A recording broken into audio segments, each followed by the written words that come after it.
Hello and welcome to MRSI Talks ART, the latest advances of IVF. I am Dr. Angie Beltsos, founder and executive chair of the Midwest Reproductive Symposium International, MRSI. Our podcast is dedicated to experts providing single subject exploration into advances in IVF. Thank you, Ferring Pharmaceuticals, for your continued commitment to education by sponsoring this podcast. Today, please welcome our guest, Dr. Glenn Schattman, who is a board-certified reproductive endocrinologist in a large academic practice, Cornell, in New York City, with expertise in diagnosing and treating all causes of infertility. His focus currently is in preserving fertility in women at risk for infertility due to cancer treatment. He also performs minimally invasive surgery to treat fibroids and other gynecological problems. Dr. Schattman will explore FET protocols. And moderating our conversation is Dr. Eli Reshef. Dr. Reshef is a board-certified reproductive endocrinologist and infertility doctor and OB/GYN. He has extensive experience in reproductive surgery, including correction of birth defects of the reproductive tract, treatment of endometriosis, removal of fibroids, fallopian tube cannulation and repair, and in vitro fertilization at the Advanced Fertility Center of Chicago. Dr. Reshef also serves on the MRSI Board of Directors and leads our Education and Research Committee. Welcome to you both. I'm Dr. Eli Reshef, an REI in Chicago, and the topic today is extremely important for all of us that deal with assisted reproductive technology. In 2018 or 2019, the number of frozen embryo transfers finally exceeded the number of fresh, so much so that the majority of embryo transfers now performed in the United States are frozen, well over 80%. So frozen embryo transfer is the topic today, and couldn't think of any better person to discuss this very important issue. So Dr. Glenn Schattman from Cornell, associate professor at the Weill Medical College of Cornell and the New York Presbyterian Hospital. Glenn and I met when both of us served on the board of SART back in 2012, where he became the president.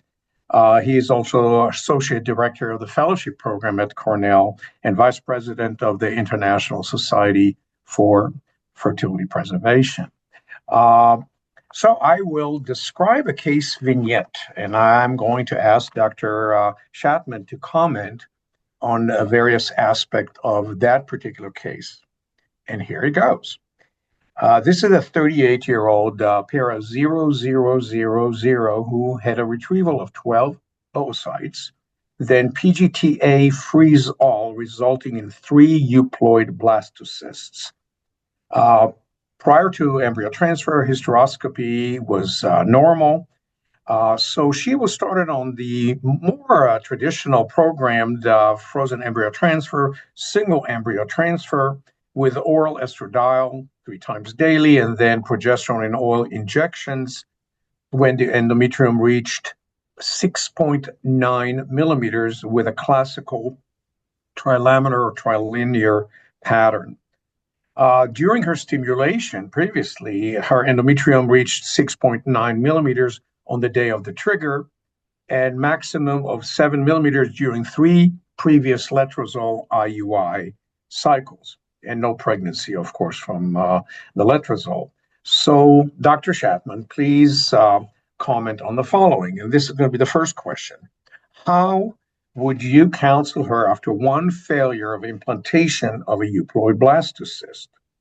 Would you repeat or change the protocol? Would you do an endometrial biopsy for chronic endometritis? Great. Yeah, thanks, Ellie. Really appreciate the invitation to be here talking with you. I always enjoy our discussions because I always learn things from you, and the discussions are always very interesting. So I appreciate the opportunity here. The first question that I guess I would ask, and I think we all ask this of our patients, is what are her reproductive goals? So in a 38-year-old, actually, I'm quite happy. 3 embryos or 3 euploid embryos is really good. I mean, that's actually a pretty good result. So clearly, I think she sort of fits into the normal, just the typical infertility patient. There's not something obvious that else is going on, like a balanced translocation or something where she'd have a much lower number of euploid embryos. But the first question I always ask is, what's the quality of those embryos, and what are her reproductive goals? We all know that quality of an embryo makes a very important or factors importantly into the implantation potential of the embryo. And the way I looked at it is the growth of the embryo up to the point where it's frozen, as well as how it survives the freezing and thawing process, will dictate the probability of it continuing to grow afterwards. So if it's and we grade our embryos, everyone's a little bit different with a number and 2 letters. The number is expansion, the 2 letters inner cell mass and trabectoderm. If it was a poor quality embryo to begin with, and it survived normally or even less than that, then I would give it maybe a 20 or 25% chance, even though it's euploid, of implantation. So I wouldn't be overly concerned about the lack of implantation of a poor quality embryo. However, a good quality embryo with a 40 to 50% successful implantation rate, that gives me some pause, but we all know that it's only 40 or 50%, at the most 60% for a perfect 3AA embryo. So the fact that it didn't work on a single time wouldn't make me change what I was doing. And we'll talk about, through the whole process, we'll talk about, what are the probabilities. But if you look at 1 cycle, 50%, 2 cycles, 75%, 3 cycles, 87.5%, still we have a number of euploid embryos that are not viable that don't implant. So I wouldn't change anything at that point from a single failed embryo transfer. I wouldn't do a biopsy for endometritis. I think that's, after 3 failed cycles. But that brings the point of, what are her reproductive goals? Now she has only 2 embryos left. If she wants to have 2 kids, I would almost advise her to create more embryos before she used another one of her embryos to try and achieve a pregnancy. Let me add a few more points of data. This was a day 6, 3AB blastocyst that failed to implant. Does that change any of the parameters, in your opinion? Well, a day 5 would have been better than a day 6. It's funny, our lab always chooses a day 5 embryo over day 6, regardless of the grade that it's given. So a day 5 would be better for me. But no, it wouldn't change what I did in my evaluation of the patient. Unfortunately, we all know that even euploid embryos, because our NGS testing, whatever platform you use, is not perfect. We're still going to miss some small deletions or other genetic abnormalities that would lead to failed implantation. So I wouldn't read too much into a single failed embryo transfer, even a good quality, day 6 3AB embryo. So oftentimes, most of us REIs, with all our best intentions and all our academic knowledge, will be faced with some pressure from the patient regarding, I want to do something different. I want to do something else. Can you test me for something? If you do not provide me an explanation, Dr. Schattman, about the failure to implant, what else can we do before I do another embryo transfer? Yeah, and I'm not talking about add-ons. We'll get to it later, but I'm talking primarily about some of the endometrial testing, including CD138 for chronic endometritis. If the patient pressures you to do that, would you accede? Would you agree? So I put those tests into 2 different categories: tests that are not harmful potentially to the patient, and tests that are harmful or potentially harmful to the patient. And the ones that are not harmful, I might acquiesce to more than the ones that are potentially going to potentially cause harm to the patient, like NK, natural killer cell testing or other immune testing, where they're going to be advised to take IVIG or strong doses of steroids or other things that have side effects and risks associated with them. So a test for endometritis in a 2-week course of antibiotics, something I wouldn't follow my sword over. But I would try to really explain to the patient the innate inefficiencies of human reproduction that we all are very aware of. And so our knee-jerk reaction is to do something different because this didn't work. And I love the definition of insanity, doing the same thing over and over again and expecting a different outcome. However, if the outcome was 100% implantation and it didn't work, I would definitely change something. With a 50 or 60% maximum chance of implantation, I wouldn't change much at all. In fact, I wouldn't change anything in that case, and I would do the same thing over again with the program cycle, if that was your protocol, or a natural cycle, which we prefer. The outcomes are the same. There's not a difference in outcome between a natural, a modified natural, or a program cycle. I would do the same thing over again. So to summarize, in your situation, you would not change the protocol. You would do the same thing over, whichever you feel comfortable and works best in your program.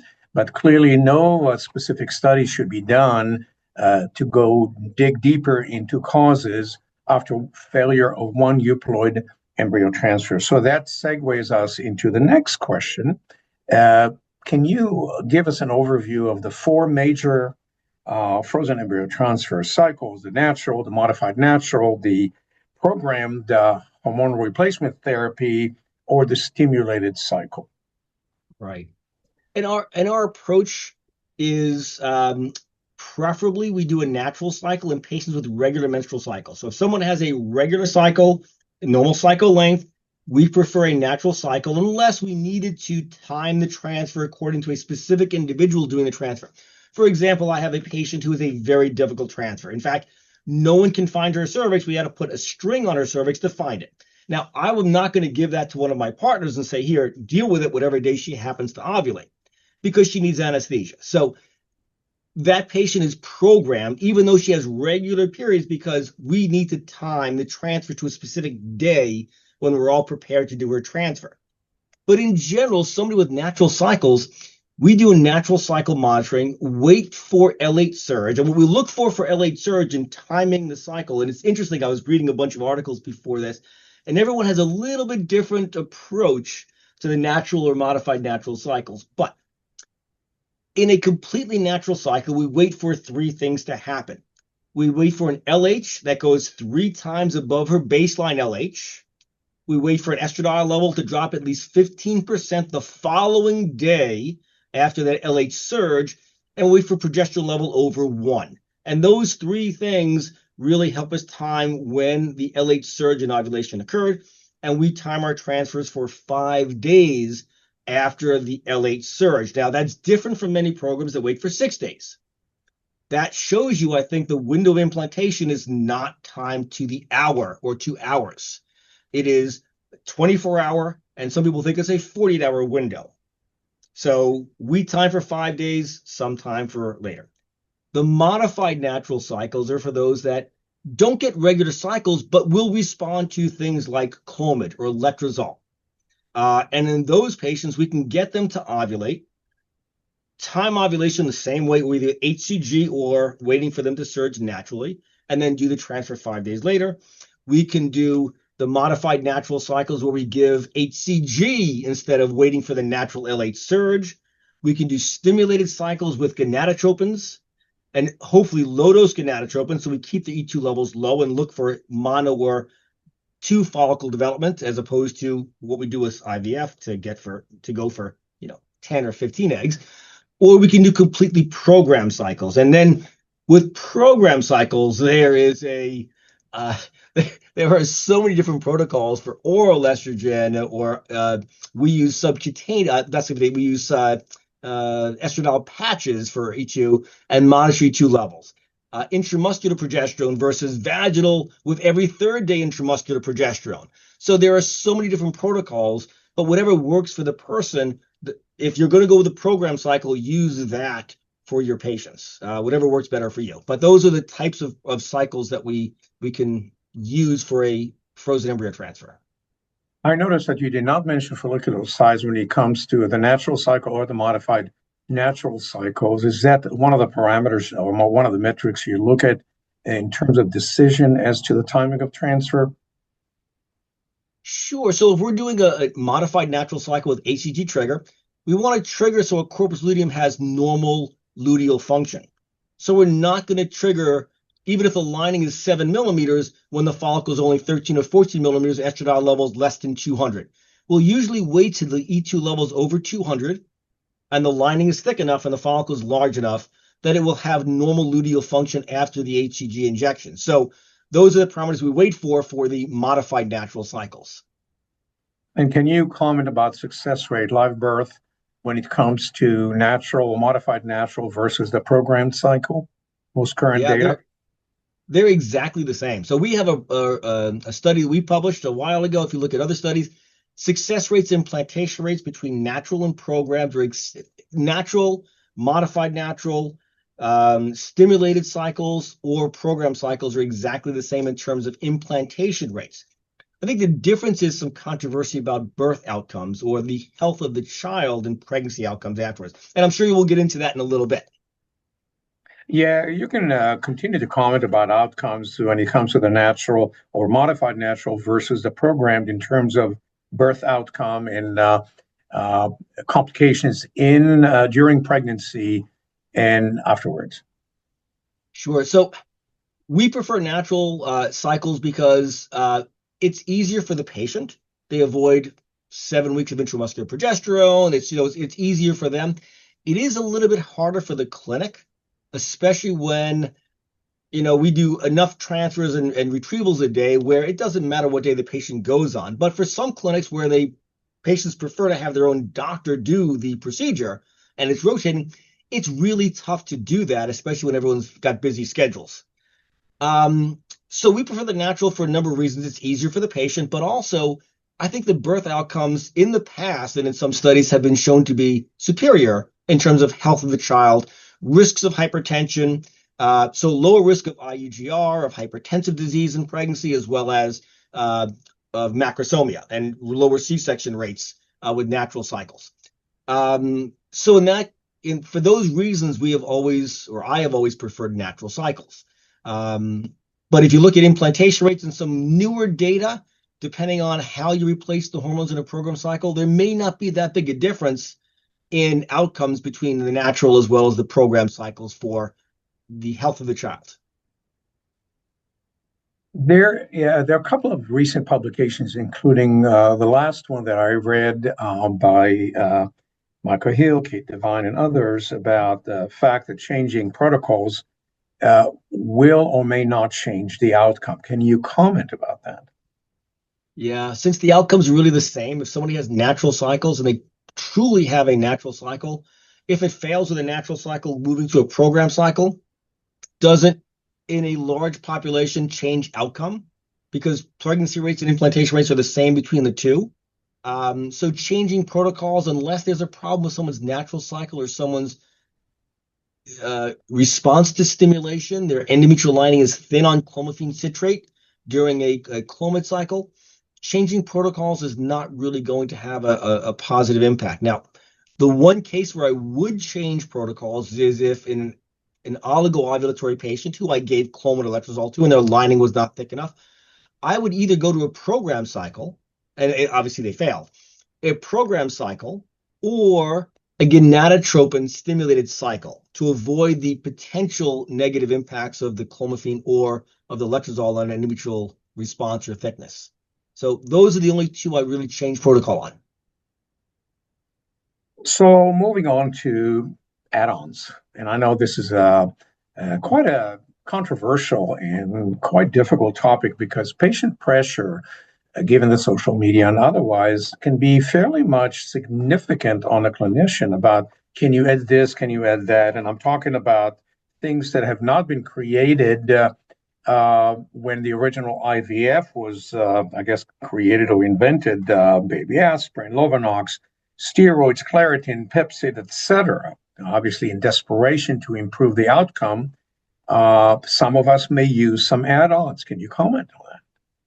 Sure. I love the NHS. The British system has a red light, yellow light, and green light system for add-ons. I love that the categorization of the add-ons. And all of those are in the red light category. There is no evidence to support any of those add-ons for improving implantation. In fact, there was a recent randomized trial in New England Journal of Hematology, looking at patients with a defined thrombophilia, so a clear thrombophilia, and looking at either Lovenox or low-dose aspirin in those populations of patients with no improvement in outcome, no improved implantation rates. So all of those add-ons are just that, add-ons without benefit. And I would put a red light on all of those and say there is no proven efficacy for any of those add-ons for improving implantation. That's interesting. And of course, in the British system with the red and green and yellow, most of the lights are red. I think the only green that I remember, and maybe there are two greens, was the use of embryo glue. And that's a lab manipulation or add-on rather than clinical. So some of us may stick to the red-green light system or our own red-green light system, and others may be a little bit more accommodating, if I should say that. And that's not necessarily a characteristic of positivity or negativity or value judgment with some of the add-ons that are now being used when it comes to clinical practice. I think that goes back. So that goes back to what is the risk of the treatments that we're providing? Is it Lovenox, which is unproven plus also risky? And people think that low-dose aspirin is it's low-dose aspirin, but it also has risks associated with it. So it really goes to that risk-benefit ratio calculation. And if it's something like embryo glue, which I don't know if there's a lot of long-term outcomes with embryo glue, I would avoid things that really don't have that green light, absolute proven benefit in randomized controlled trials. Great. And let's talk about the modes of administration of estradiol and progesterone and whether they make a difference at all. We all know how painful progesterone in oil injections are, et cetera, and patients' preference for no injections. Can you comment on the routes of administrations if you have a programmed or even in a natural cycle? Yeah, I wish we had Lubion here in the US. There's a subcutaneous form of progesterone, which is quite, it's as effective as intramuscular progesterone, and it's subcutaneous twice a day. I have actually, some of my patients have gone to Europe to pick it up, bring it back and use it. They should start their own little pharmacy, but we don't have that here in the US. So for estradiol replacement, oral as well as estradiol patches are just as effective and work just the same. Whichever your preference is, it doesn't matter. We currently use estradiol patches because we can monitor the absorption of estradiol by doing estradiol levels. So we increase the patches like you increase estrogen tablets, estrase tablets. 1 patch, 2 patches, 3 patches. It could be 2, 4, 6 milligrams, all the way up to 4 patches a day. We change them every 2 or 3 days, and we can monitor estradiol levels. But it really is personal preference. Patches leave a red ring. They're itchy. A pill is easy to take. So either of those is just as effective and just as good.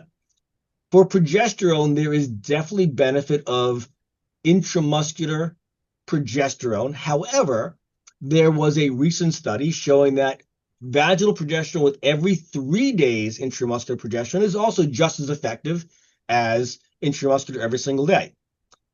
Since the intramuscular shots are extremely painful and patients oftentimes come in not being able to sit down on the table when they come in for their follow-ups, that would be just as effective and I think just as useful to use a vaginal form of progesterone with every 3 days of intramuscular progesterone.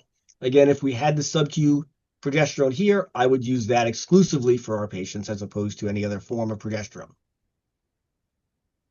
The final fifth question is probably the most painful one to patients and physicians alike, and that's endometrial thickness. The dilemma of the endometrial thickness. And let's add to it not only just thickness in millimeters, but also the pattern. What are your thoughts about your patients that will not exceed a certain number? And I know some people say 7 millimeters. Where do you draw the line? Do you ever draw the line? Do you look at the pattern? Do you look at the thickness? Where do you or when do you cancel a cycle? Yeah, that's a great question. And a lack of data doesn't, or the presence of data doesn't affect my answer, because there really is very little data about this. There's some. We actually had a paper, we presented a case report where we wanted to present a patient with a 4.5 millimeter endometrial lining thickness who achieved a pregnancy, who was actually told she needs a gestational carrier because she would never get pregnant. It was rejected because it was an N of 1. It was a case report. It was never published. But we have a number of patients like that. So we don't have an absolute cutoff. And I agree with you that the endometrial pattern is probably more important to me than endometrial thickness. But we look at both together. The number of 7 millimeters comes from CLOMA data, where if your lining was less than 7 millimeters, you had a lower implantation, lower chance of getting pregnant than if it was more than 7 millimeters. But I don't think that applies to the patients that are doing a program cycle, not using an anti-estrogen or a SERM for that matter. So we don't have an absolute cutoff. We probably think that 5.5 millimeters would be, the minimum thickness, that if someone didn't get to 5.5 or 6 millimeters and didn't have a trilaminar pattern, that person would either have a hysteroscopy or further evaluation of the uterine cavity. Is there something going on that was missed on the saline sonogram that is causing that lining to be so thin? And we have found patients that have small, like DES-shaped, T-shaped uteruses with thin endometrial linings. We have found patients with adhesions that were not picked up on a saline sonogram that we then can find and fix, and their lining thickens up. So a lining that's thinner than 7, I would probably evaluate with hysteroscopy and or biopsy to make sure it is responsive to the hormones.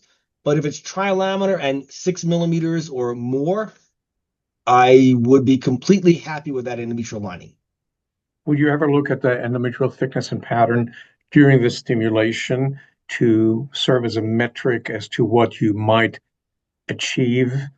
That includes, of course, estradiol levels during that stimulation. Would you ever look back and say, hey, she achieved 9 millimeters and here she's stalling at 6.5? How would that direct you if the lining was thicker during stimulation? Yeah, so in that case, if we have a difference of a lining in a natural cycle, it's really only 5.5 millimeters and it's not really perfect. But in her stimulated cycle, she was 7.5, 8 millimeters and perfectly trilaminar. I would move away from a natural cycle. So if it looks really different, we would cancel the cycle and say, something's weird, something weird is here. Reevaluate the uterus, make sure the uterus is okay, and then move on to either another natural cycle. If it doesn't perk up at that point, cancel and go to a stimulated cycle like her normal stimulation cycle to see if that improves the endometrial thickness. Sort of like estrogen levels are sort of like a gas pedal in a car. After a certain threshold, whether you're 300 or 400 or 4,000, it doesn't really help with the absolute thickness of the endometrium. But certainly really high estrogen levels are, I think, what was associated with that abnormal or the pregnancy outcomes that were detrimental, like not just hyperstimulation, but patients with hypertension during pregnancy and endometrial and placental implantation problems. If the E2 level is less than 2,500 in all the studies, then the outcomes were good with healthy outcomes and healthy pregnancies. It's when the estradiol levels exceeded that threshold that we had bad outcomes. So I would keep, even in a stimulated cycle, estradiol levels less than that 2,000 or 1,500 threshold if you're trying to improve endometrial thickness with stimulation.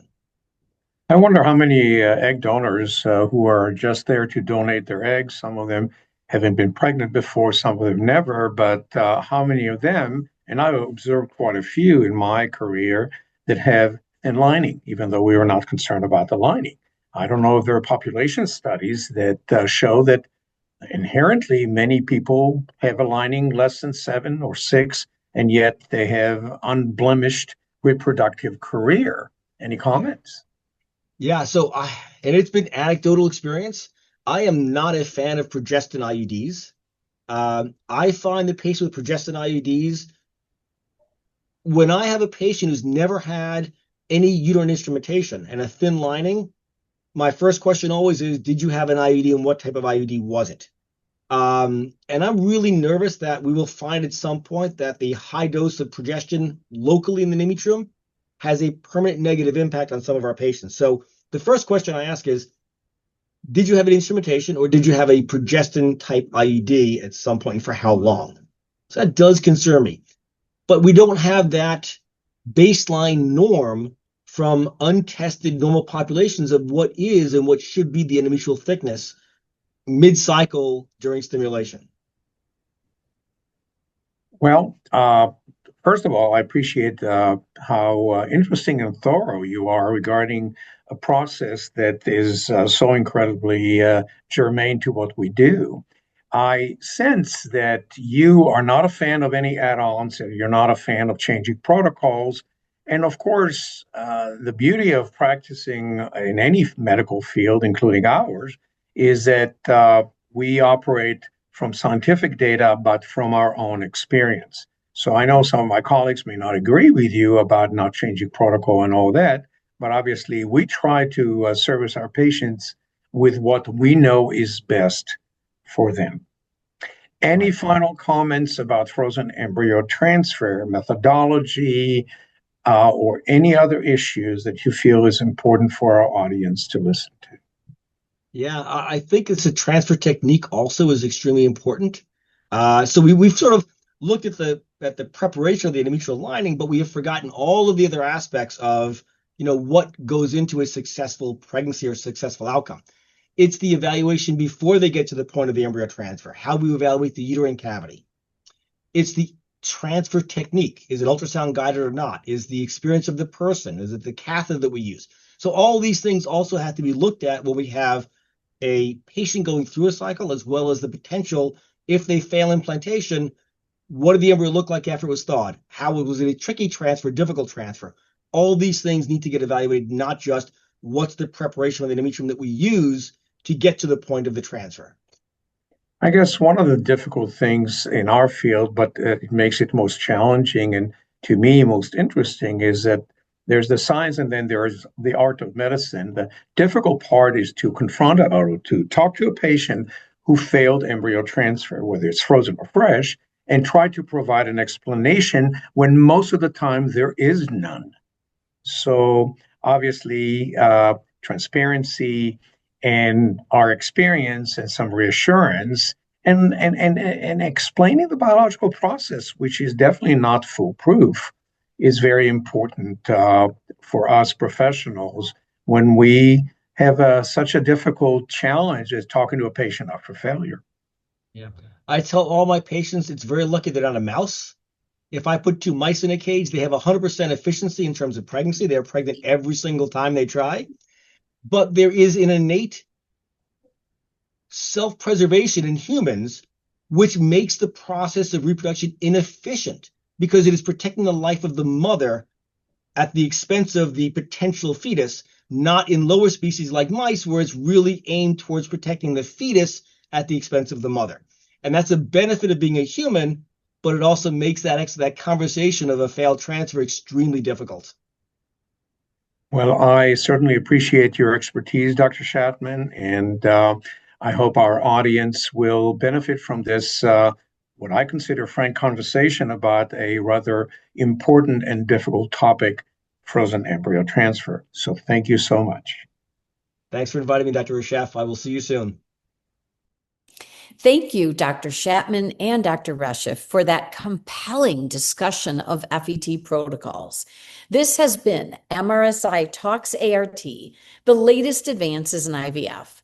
Join MRSI July 26th through the 29th, 2026 at the Drake Hotel for MRSI's annual symposium, MRSI in Full Bloom, the Future of IVF.